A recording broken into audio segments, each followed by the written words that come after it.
This is Hidden Killers with Tony Brueski. Here now, Tony Brueski. What about a defendant in a case like this? Here we have Richard Allen, 130 years in prison now, unless something magical happens. I mean, that's got to be incredibly difficult, if in fact he is innocent, to constantly have what appears to be just a barrage of lies flying at you, that people are sitting there stacking evidence in certain ways or omitting evidence in certain ways. There's a lot of that in this case to benefit their narrative. And obviously he was sitting there in solitary confinement for 14 months, basically being tortured. And then he comes out a totally different person, admitting to the crime in ways that really don't make any sense, but the prosecution hangs their hat on that. That's got to be something that could really screw with your mind, if not break your mind. Could it not? Yeah. And I think he came in with a history of depression. He's a vulnerable person anyway.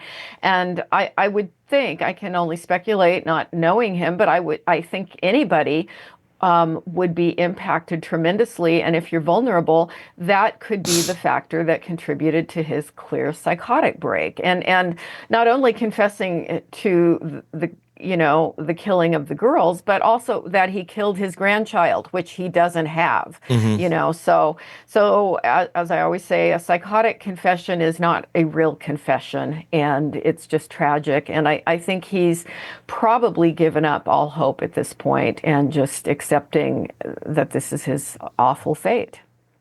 Yeah, I mean, it's heartbreaking and it's horrible to try and wrap your mind around some of this.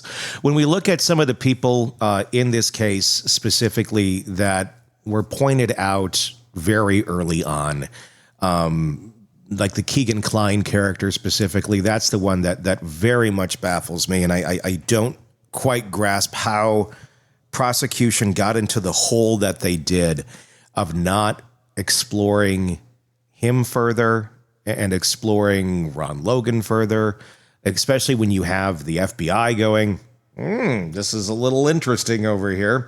And then you have evidence that continues to come out. Granted, what we're talking about right now would be the confession letters that were by Rishi Davis that basically state, here's what he told me, here's what Keegan said to me, here's what Ron Logan said to me. And it has so much information on there that no one else would know other than the actual killer. And there's a shocking amount, far more than I was even aware, that are in some of these letters that are in that new affidavit that is coming out. When you have all that new information and you're the prosecutor, and it's right in front of you, how do you still have the blinders on when it's your job to try and find justice in a case like this? Why would you not? Is there any logical motivation to not go down roads that could exonerate someone or just go where reality is if you don't have some sort of, iron in the fire here other than just your ego? That's, I think, the big question with this case is, if you're to give your conjecture, do you feel that this is something where people are battling for their egos and what they've already said and done, or are they battling for something bigger, for something else? Are they covering for something else? And it's just pure speculation. Because there's a difference, I think, sometimes if it's battling for ego or battling for out of fear because the system or something bigger than you over here that's saying, this is the way it has to go. Don't say anything else. Yeah, it's got really scary possibilities, and it's hard to understand. I mean, we always were raised to think that the justice system, the court system, was about getting to the truth.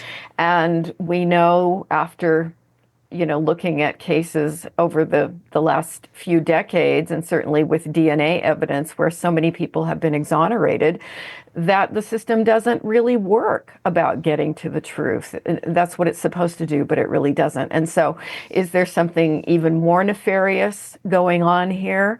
I think we're going to be speculating about that for a long time, if not forever. Are we into a place where ego can really rule the day more than it did in the past, where yes, we have rules, we have laws, we have things where it's like, okay, the judge should rule on it this way if this is what's going on. But now we have cases here where, facts be damned, rules be damned. And it's not just that people, and I'm not making any specific accusation here, but people in these places of power sometimes now seem to be like, well, yeah, I know that's the trend, or that's what we have been doing through all of eternity of how we handle this, but I'm not going to anymore. And you know what? There's no guardrails. There's nobody here that's going to accost me or penalize me in any way, shape, or form if I don't do the job the way you think I should be doing the job, or the way the job is described to be done. People in places of power, and look, we're seeing it obviously on a much larger scale if we're talking about our country as a whole and just rules being broken left and right. Are we seeing a lot more of that on a smaller level, on local levels, where yeah, we have rules in place, but there's no guardrail. There's nothing to hold power to accountability in so many places anymore. Or maybe there used to be, but we don't have it because people were just kind of doing things the way they were supposed to for a long time, but not anymore. Mm-hmm. My guess is it's always been a problem, and we were just not aware of it. I can think of cases going back many years where I don't think justice was served, because of things that have come to light in the future. But yeah, it's not the way that it's supposed to work. And when we have a system where there's supposed to be checks and balances, but nobody's checking and nobody's balancing, what exactly do we do other than try to keep shining a light on it, just as you're doing? And I wonder about that, because now we have a world where far more people can shine a very bright light on things, more than just a big media organization that decides we're going to do this story tonight at 10. You have, us. You have tons of people like us that are out there that, okay, we're all going to do this, and it's going to be like an invasion of lake flies because there's so many of us just, covering these same things. Maybe that's a good thing at this point in time. As much as people will criticize, everything's over dissected, maybe that's good, because the people in power that used to be held accountable or should be held accountable aren't doing it anymore. So now it's almost like a citizen uprising on some of these cases of, you're not doing your job right. So in some ways, maybe there is more accountability, but is it where it matters? Right. I think that it has to be consistent. It has to be loud. It has to go on, indefinitely, and hope that it eventually will do some good. And it's hard to know, but I think you're right. I think we do have more of a voice now. And of course, that also means that crazy people have more of a voice too, but that's true. Yeah.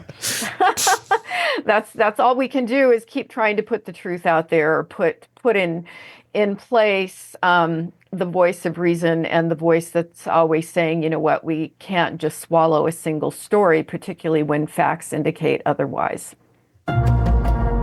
Craving non-stop true crime updates? Press subscribe now and get the latest cases, analysis, and expert commentary delivered straight to your feed. Only from the Hidden Killers podcast and True Crime Today.